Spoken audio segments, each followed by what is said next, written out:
Stop translating English. I know that you are not native English speakers and the struggle to speak English makes you go crazy. But I would request you not to translate sentences into English, because translation or learning English through translation has failed miserably, and it will leave you with speaking English full of errors or mistakes. Hey, my name is Kaushik and you are watching Kaushik's Everyday English. In today's English lesson, I will show you some common errors or mistakes which are a result of direct translation through your mother tongue. It may be Hindi, it may be Bengali, it may be Gujarati, it may be Marathi. So, I would request you to follow my tips and use them in your daily conversation so that you can speak English confidently and fluently. So what are we waiting for? Let's get started. The first error that I would like to show you is 5 days back. Now this is a very common error. For example, your friend is sick and you have gone to meet him and you are asking him, when did you go to your doctor or when did you visit the doctor? And he told you, I visited the doctor 5 days back. But this is a very classic mistake, you can say. The word is not back.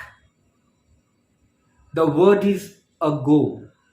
So your friend could say, I visited the doctor 5 days ago. So it is not 5 days back, which we commonly say. It is 5 days ago.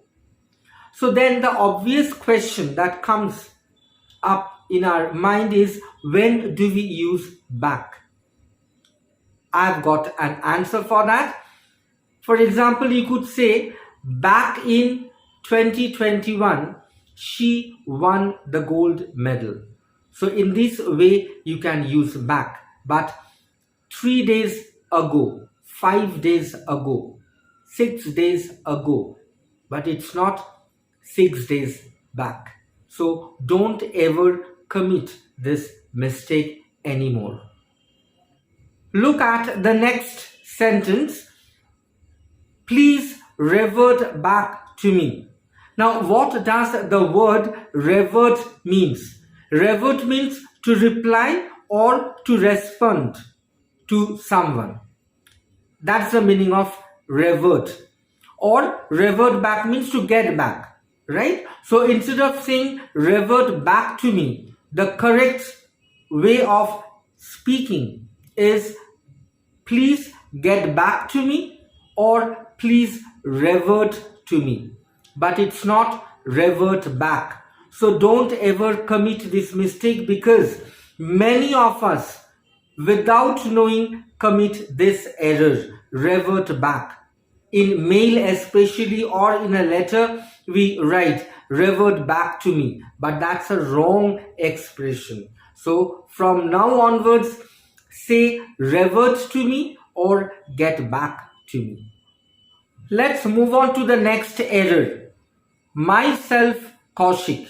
Now, when we want to introduce ourselves to someone, we speak like this. Myself, Kaushik. Myself, Abhishek. Myself, Rakesh. But this is a very wrong way of speaking English. You can't say myself so and so. What's myself? Myself is actually a reflexive or an emphatic pronoun, and you can start a sentence with myself. So how can you introduce yourself? You can say my name is Kaushik. So this is a more formal way of saying, but in informal cases also you can say my name is Kaushik, or you can say I am Kaushik. In most of my videos, I introduce myself as I am Kaushik, because you are my extended family members. So when I speak to my family members, to my people, to my friends or relatives, I can say I am Kaushik. So it is a more informal way, and a more formal way is my name is Kaushik, though it can also be used informally.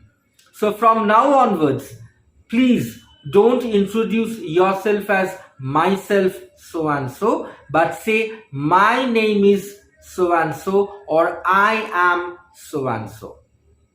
Look at the next phrase or next expression, go to shopping or go for shopping.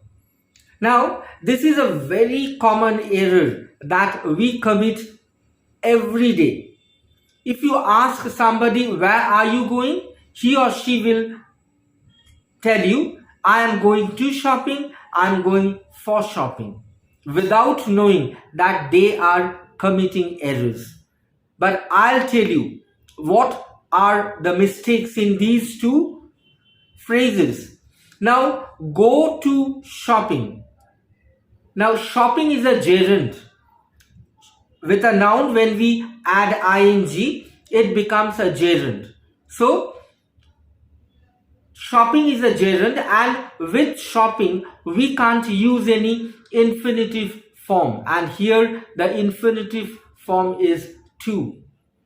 Or we can't use for also. So, it is only go shopping. Right? So, I go shopping. It's not that I go to shopping, it's I go shopping. So don't ever use any to or for with shopping. Let's move on to the next error in today's list. Where are you putting up? Now this is a very frequent question, or it is frequently asked by us. When we want to know where a person lives, we ask him or her, where are you putting up? But my dear friend, this is also an incorrect way of speaking English. And why? I'll tell you. Now, put up is actually a phrasal verb which means something different. Say, for example, I'm sure you have heard of the gypsies, right? The wanderers who move from one place to another. So we can say that the gypsies put up their tents in a place where they decided to settle for some days. So there they built their tents. They put up their tents. Or for example, we could say for example, the shooting unit, right? Went to a hilly region for shooting purpose, and over there they used to put up their camps or tents so that the crew members, the actors and actresses could stay there. But they were not living there for a long time, right? So put up doesn't mean that you live. When I'm saying that you live in a place, means you live there for a long period of time, right? So naturally that is not put up. So if you want to know where a person lives, just ask him or her simply, where do you live? But don't say, where are you putting up? And I hope you will start avoiding this error right now. Let's move on to the next error in today's list. Each and every. Now this is a very common error which I am very sorry to say is committed by the teachers also. Each and every. Now you may ask that what's wrong in it? It's frequently used. Yes, I agree, it's frequently used. But when it comes to the error identification, it is definitely identified as an error. Why? Because each, what does each mean? Each means every. And what does every mean? Every means each. So you can't say each and each or you can't say every and every. How can you say that? So you can say each student in the class should participate in the competition, or every student in the class should participate in the competition. But it's not each and every student. That means each student or every student should participate in the competition. No, it's not that. So from now onwards, don't ever commit this error. Don't say each and every. Either use each or use every. Look at the next sentence. Somebody has expired. Now this is a very sad statement. You can say that when we are talking about a person who is no more in this world, who has died.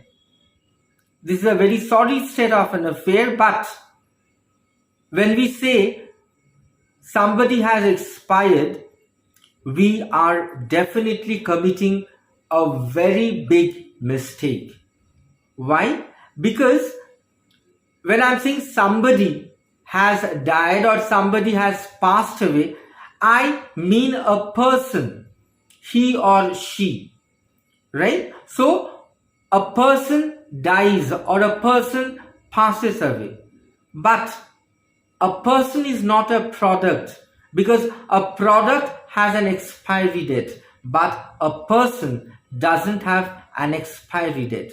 So expired means actually the thing has got expired. The butter that I kept over a month has expired. That means it has exceeded its expiry date, so it cannot be used. But a person doesn't have any expiry date. So while we want to mean that the person is no more in the world, the person is dead, simply say that he or she has passed away or he or she has died, but not expired. And that brings us to the end of today's lesson.